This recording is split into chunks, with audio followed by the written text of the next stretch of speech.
In today's video, I'm going to teach you how to reactivate your Doordash account after you've been deactivated. Whether you're a dasher who's faced unexpected deactivation or just want to be prepared, this guide will walk you through each step. So, let's get started and make the process as smooth as possible. First, open up your preferred web browser and head to Google.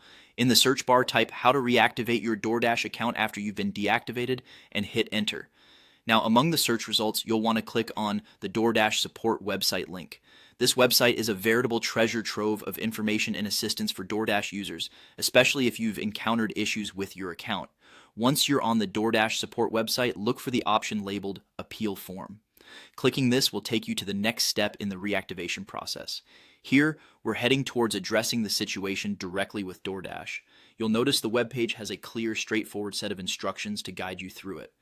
Next, you'll be given the option to select your preferred language.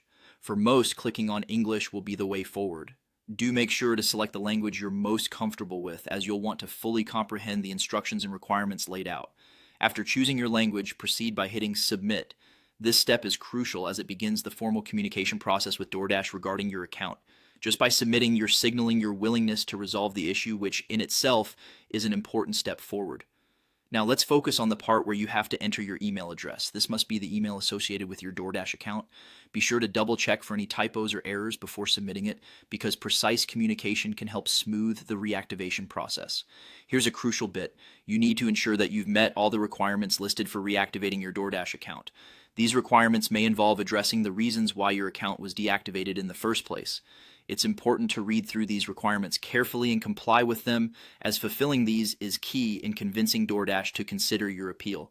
And there we have it. You've made it through the steps to submit your appeal, and all that's left is a bit of patience while waiting for Doordash to get back to you. Remember, maintaining open lines of communication and ensuring that all provided information is accurate can really help speed up the process. Stay positive and hopeful for a prompt resolution. Thank you for watching, and I hope this guide has helped you navigate the path to reactivating your Doordash account efficiently. Be sure to stay tuned for more helpful tutorials and guides.